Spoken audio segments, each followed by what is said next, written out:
बिस्मिल्लाहिर्रहमानिर्रहीम। Welcome to second lecture in digital signal processing. आज के लेक्चर में हम कुछ numerical problems relevant to analogue to digital signal conversion के पढ़ेंगे।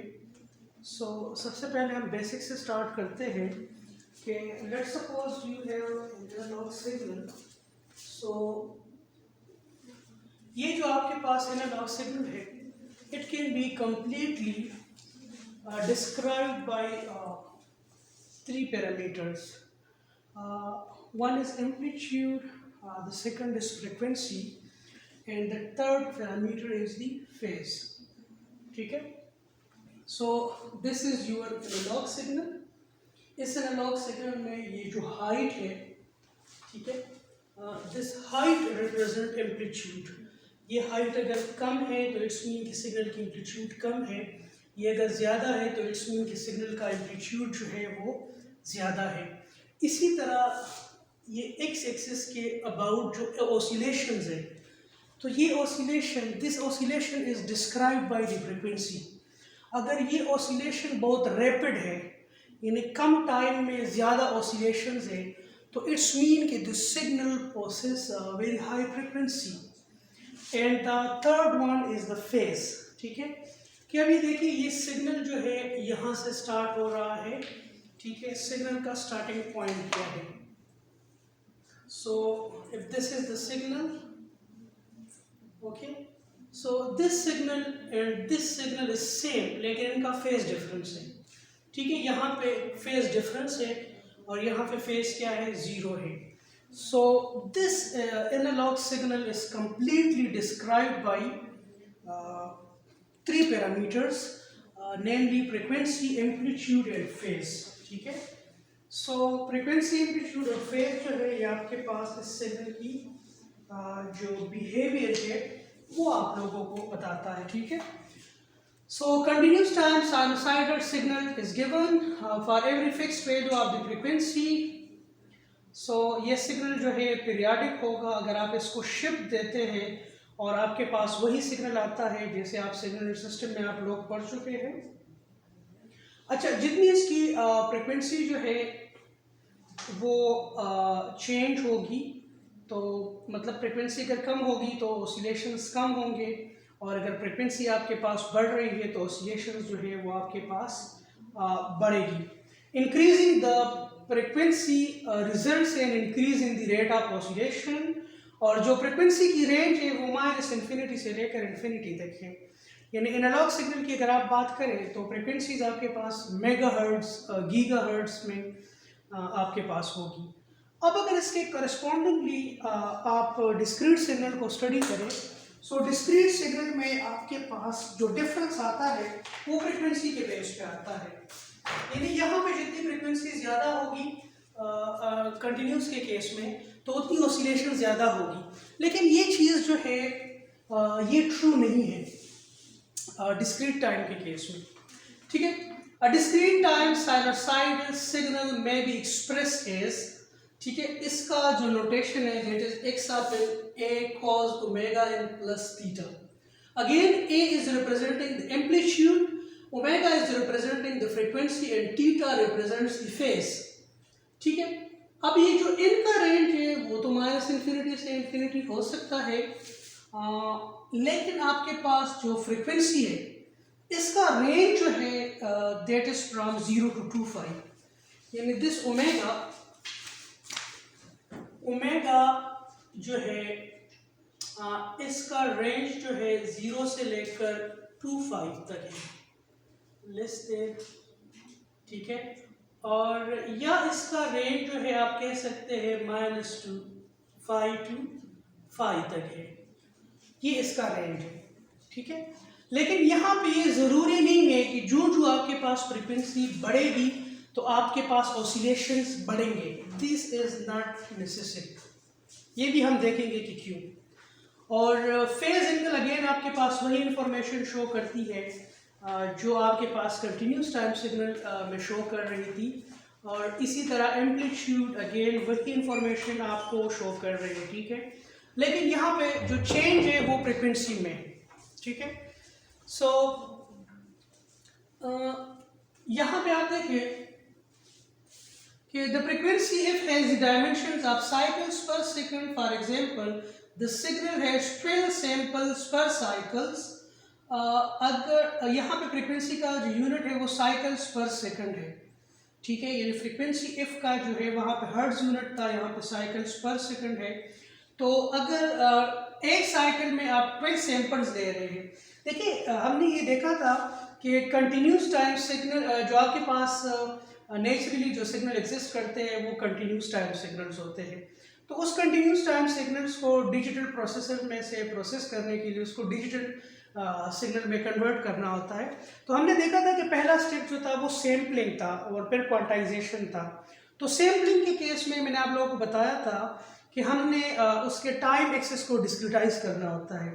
तो अगर आप एक कंटिन्यूस टाइम सिग्नल के 12 सैंपल्स पर साइकिल लेते हैं तो उसकी जो डिस्क्रीट फ्रीक्वेंसी होगी वो होगी 1 डिवाइड बाई 12 साइकिल्स पर सैंपल, ठीक है।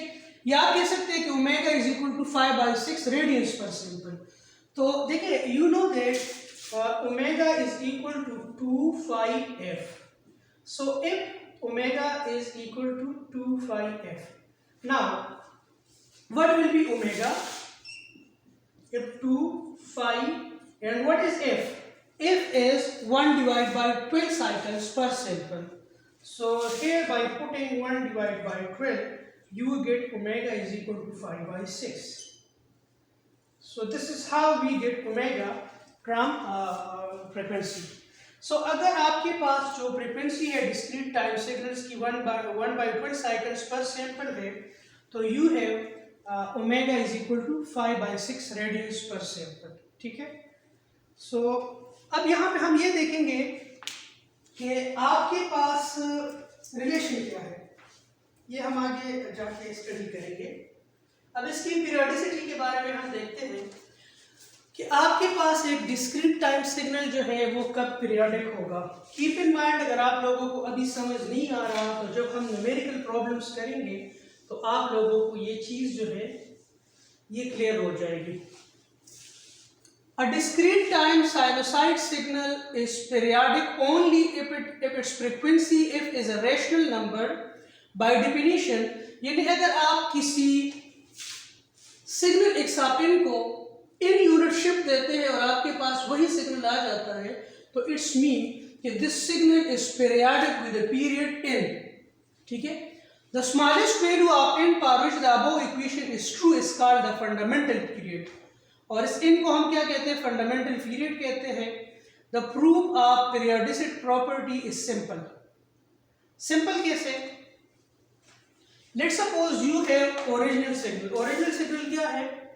x of n is equal to cos 2π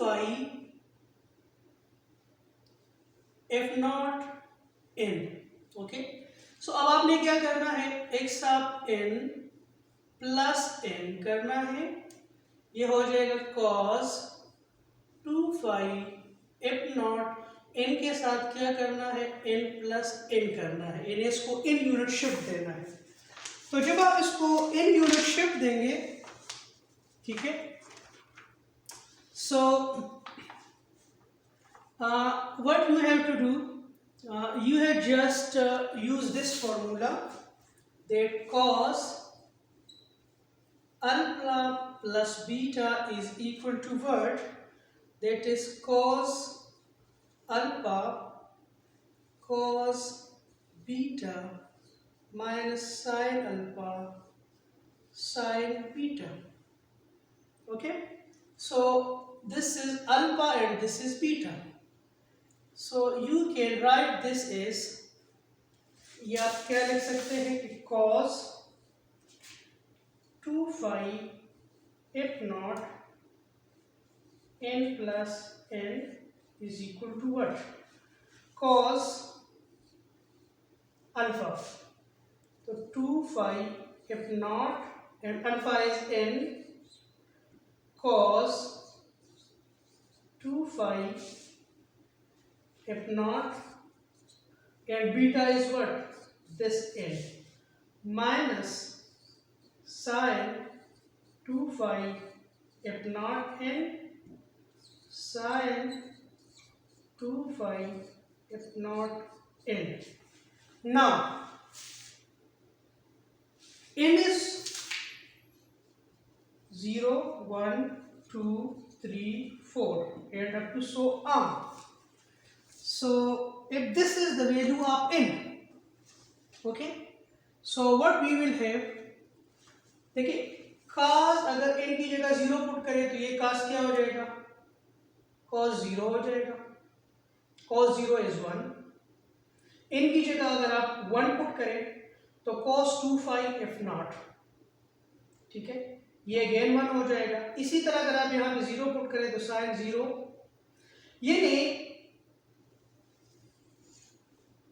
ये आपके पास जो है इनका प्रोडक्ट अगर आपके पास 0 हो, 1 हो, 2 हो, 3 हो, 4 हो, 5 हो, कुछ भी हो, ये पार्ट जो है this will result always 1 and this will result always to 0.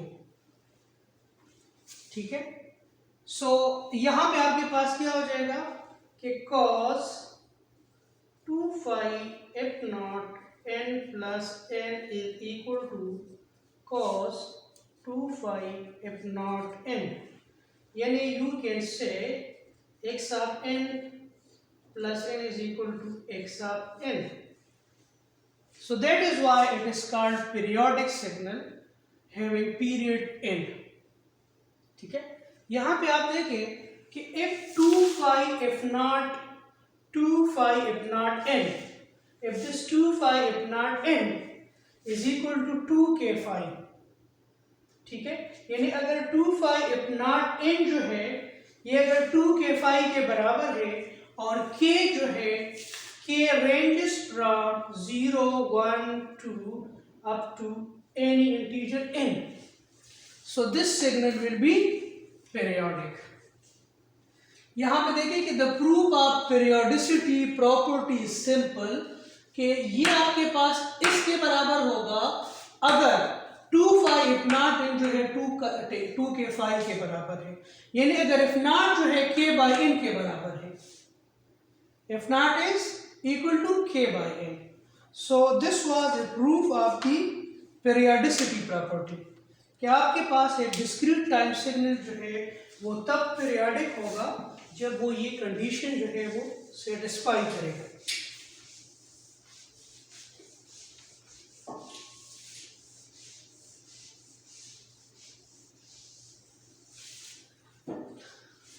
सो ये चीजें मेमोराइज करने की जरूरत नहीं है, इस पे आप लोग जब इंशाल्लाह न्यूमेरिकल प्रॉब्लम्स करेंगे तो आप लोगों को ये चीजें याद हो जाएंगी ऑटोमेटिकली.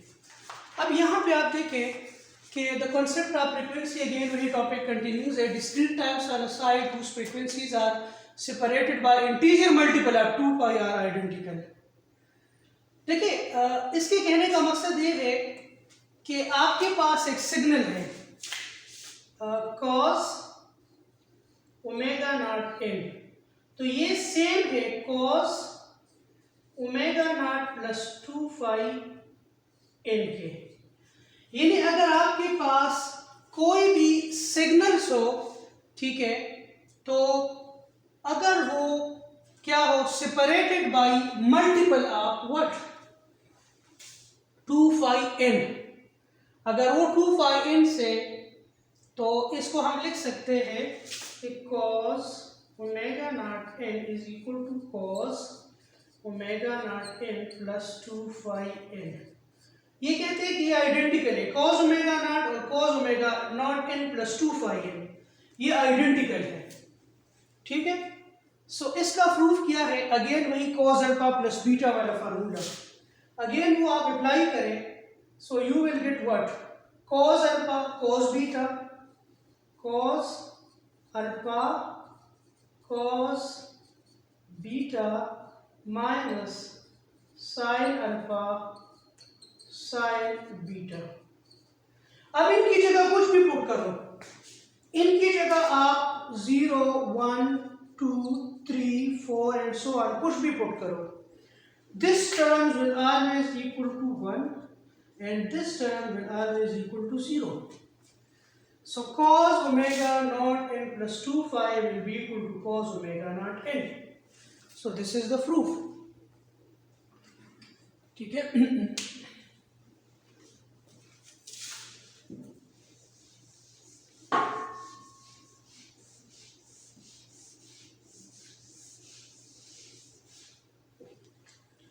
सो इसका मतलब है कि कोई भी सिग्नल अगर वो 2 पाई कोई भी सिग्नल जो है वो 2 पाई के बाद खुद को रिपीट कर रहा है, इसका कंक्लूजन यही है.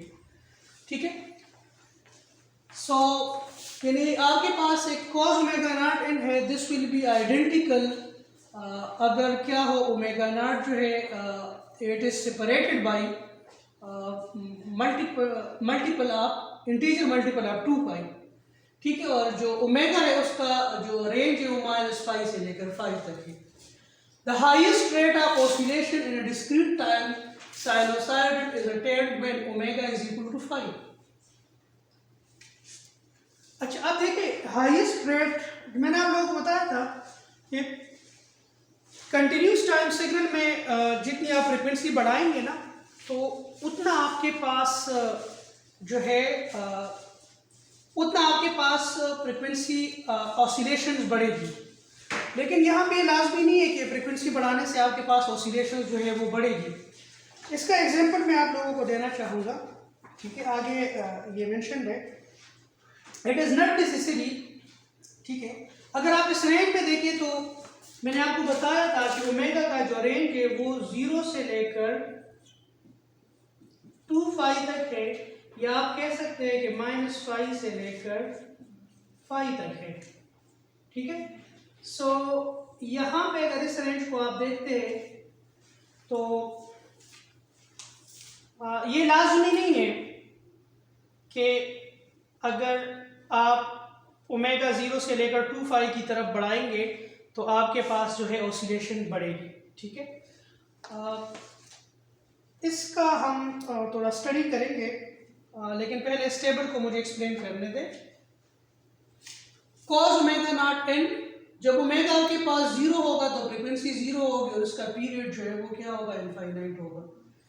यानी वो जो है खुद को रिपीट नहीं करेगा, यानी एक स्ट्रेट डीसी सिग्नल होगा. अगर फ्रीक्वेंसी जो है if this is 5/8, so if omega is what, omega is 5/8, then 2 phi f will be equal to 5/8 and f will be equal to 1 divided by 16. So f is equal to 1/16 and the period is reciprocal of frequency, so this will be equal to 16. So this is the period. Again अगर frequency जो है 5/4 है तो this is the time period. Again so यहाँ पे आप देखें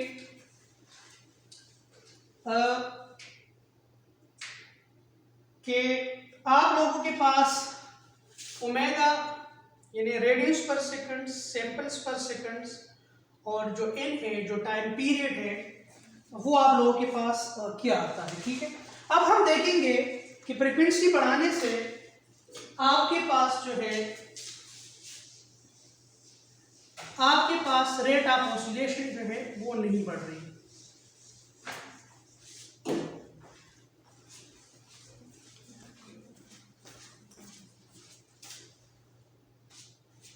यहां पे आप देखिए this is a sinusoid signal जिसकी फ्रीक्वेंसी क्या है, ओमेगा इज इक्वल टू 0. इसकी फ्रीक्वेंसी क्या है, ओमेगा इज इक्वल टू 0. अब आपके पास जो है ये फंक्शन है cos ओमेगा नॉट n. अब अगर ओमेगा नॉट जो है आप 0 पुट करते हैं और n आप 0, 1, 2 अप टू लेट्स सपोज 500 तक करते हैं. ठीक है. तो आपके पास क्या सिग्नल आएगा, ये सिग्नल आएगा. ठीक है. लेकिन हमने क्या पढ़ा था कि signals that are separated by what, that are separated by multiple of 2 pi are identical. So cos omega 0, अगर ओमेगा नॉट की वैल्यू आप जो है 2 पाई रख ले, ओमेगा नॉट 4 पाई रख ले, ओमेगा नॉट 6 पाई रख ले, तो आपके पास सेम सिग्नल आएगा। क्योंकि अभी हमने पढ़ा था कि डिस्क्रीट टाइम सिग्नल्स अगर वो सेपरेटेड है मल्टीपल ऑफ 2 पाई तो वो आइडेंटिकल होंगे। तो आप जो है ये प्लॉट करें, cos ओमेगा नॉट n को प्लॉट करें ओमेगा नॉट 0 के लिए, ओमेगा नॉट 2 पाई के लिए, तो आपके पास सेम सिग्नल आएगा। ठीक है। सो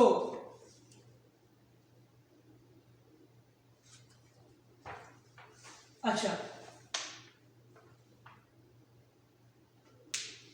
इसी तरह cos omega nought n x of n।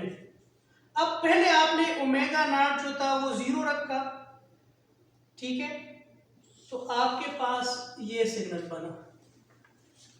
ठीक है, आपके पास ये सिग्नल बना और ओमेगा नॉट 2 पाई के लिए भी ये सिग्नल बना, इन दो फ्रीक्वेंसीज के लिए।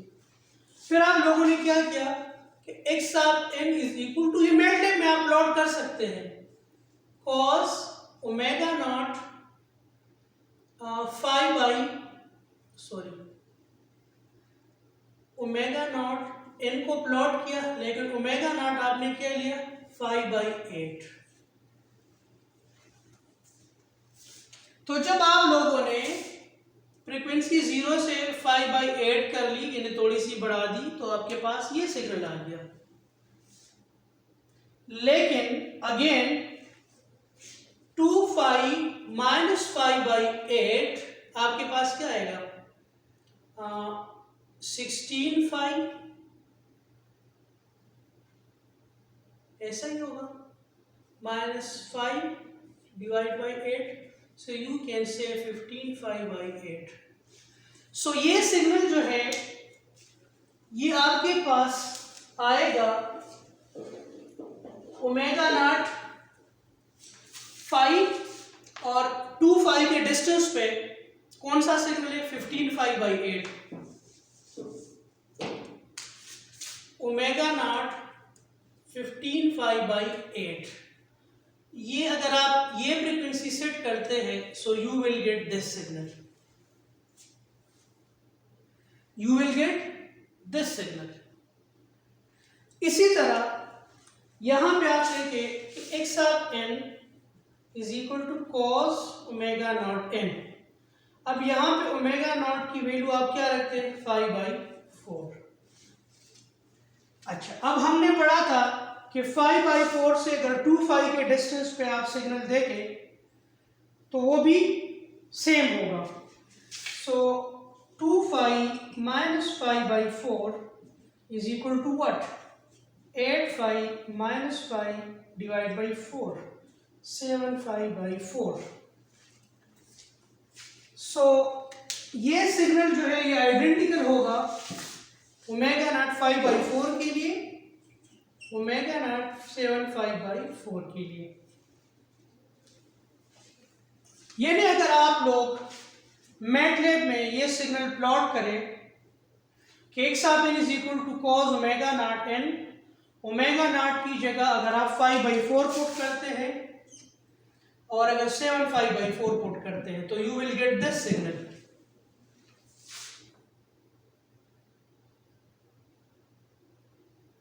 ठीक है। नाउ 5/4 के बाद दिस इज फॉर 5।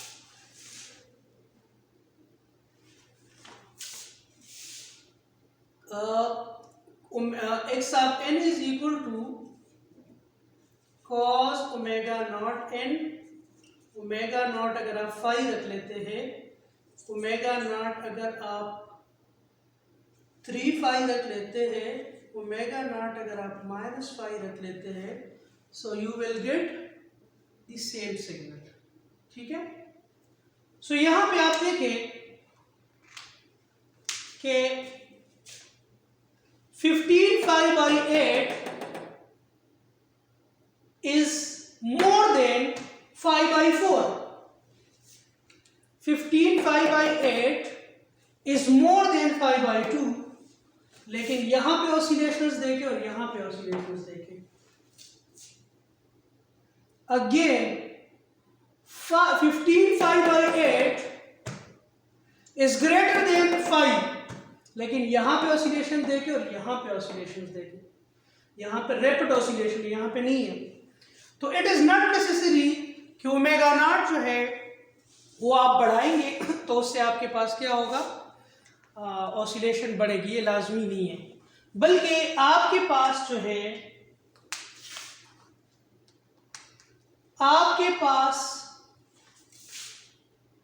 -5 से लेकर 5 तक जितना आप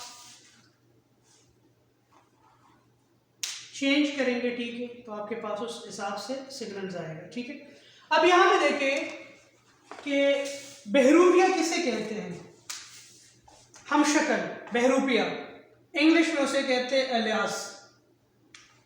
तो आपके पास जो एलियास है, यदि अगर आप ओमेगा की वैल्यू 0 पुट करते हैं और अगर 2 5 पुट करते हैं, तो दोनों आपके पास क्या आते हैं, सेम सिग्नल आते हैं।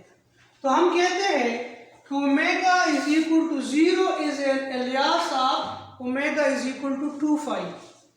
Similarly omega is equal to 5/8 is an alias of 15 5/8, and similarly omega is equal to 5/4 is an alias of 7 5/4, and same is the case with the signal as shown in part D.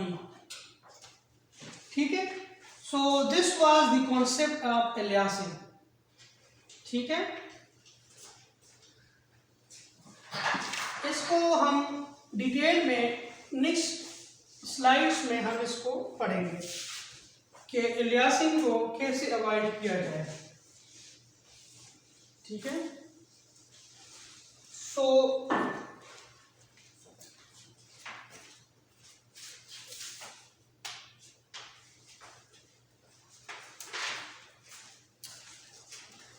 अच्छा, analogue to digital और digital to analogue conversion. जब आप analogue signal को digital में convert करते हैं, ठीक है, या डिजिटल सिग्नल को बैक एनालॉग में कन्वर्ट करते हैं, तो आपको कुछ स्टेप्स करने पड़ते हैं।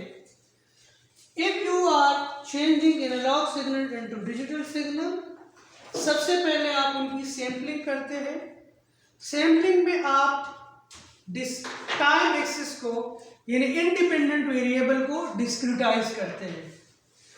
क्वांटाइजर में आप क्या करते हैं, आप डिपेंडेंट वेरिएबल को डिस्क्रिटाइज करते हैं, और कोडर में क्या करते हैं, आप उसको वोल्टेज लेवल असाइन करते हैं। So sampling is conversion of a continuous time signal into discrete time signal, taking samples of the continuous time signal at discrete time instant. Sampling interval is t, यानी x of n is equal to x of a n t के। अच्छा, फिर ये जो अभी हमने aliasing पढ़ा, इस एलियासिंग को अवॉइड करने के लिए हम क्या करते हैं, सैम्पलिंग के ऊपर कुछ रूल्स इंप्लीमेंट करते हैं कि जो सैम्पलिंग हम करते हैं वो एक स्पेसिफिक रूल्स के तहत करते हैं, ठीक है, ताकि हम एलियासिंग से बचे जा सके। क्योंकि एलियासिंग के केस में आपके पास जो है सेम कंटिन्यूस सिग्नल जो है वो क्या करेगा, वो एक उससे एक डिस्क्रीट सिग्नल जनरेट होगा, और जब आप वापस उसको कंटिन्यूस में कन्वर्ट करेंगे तो it will result in other continuous time signal. ठीक है, यानी अगर आप सैम्पलिंग के ऊपर जो एक लिमिट रखा गया है कि आप मिनिमम इतनी सैम्पलिंग करोगे, तो अगर आप उसको नहीं फॉलो करते तो you will not be able to get that continuous signal from the discrete signal, ठीक है। आप सेम सिग्नल उससे फिर अचीव नहीं कर सकेंगे। सो इस वजह से सैम्पलिंग के ऊपर एक थ्योरम है नाइक्वेस्ट थ्योरम, या नाइक्वेस्ट रूल भी उसे कह सकते हैं। क्वांटाइजेशन में क्या करते हैं, conversion of discrete time continuous valued signal, उसके वैल्यूज कंटिन्यूस होते हैं, उनको डिस्क्रीट टाइम डिस्क्रीट वैल्यूज में कन्वर्ट करते हैं। Digital signals values are finite set of possible values, और फिर आप उनको कोडिंग करते हैं। Each discrete value is represented by a b bit binary sequence, आप उसको डिफरेंट वोल्टेज लेवल असाइन करते हैं और उसकी कोडिंग करते हैं, बाइनरी में आप इसको कन्वर्ट करते हैं। दिस इज सिंपल प्रोसेस कि सैम्पलिंग आप कैसे करते हैं, ठीक है। ये सैम्पलर है, so this is your sampler. इस सैम्पलर ने क्या किया, इसको एक कंटिन्यूस सिग्नल मिल रहा है, इस कंटिन्यूस सिग्नल को क्या करते हैं, डिफरेंट इंटरवल्स पे सैंपल लेके आपके पास ये डिस्क्रीट सिग्नल आपके आउटपुट पे आ जाता है। सिमिलरली दिस इज ये उसका मैथमेटिकल रिप्रेजेंटेशन है, ठीक है। ये आपके पास एक डिस्क्रीट एक एनालॉग सिग्नल है और उसको आप लोगों ने डिस्क्रीट सिग्नल में कन्वर्ट करना है। तो ये आपके पास एक एनालॉग सिग्नल है, इसको अगर आप सैंपल करें 1/t से, तो आपके पास क्या आ जाएगा, इफ यहाँ इसकी बजाय ये जो t है इसकी बजाय आप n/f डालें, तो this is the resulting discrete time signal. और 2πf यानी f/f को आप f के लेते हैं और 2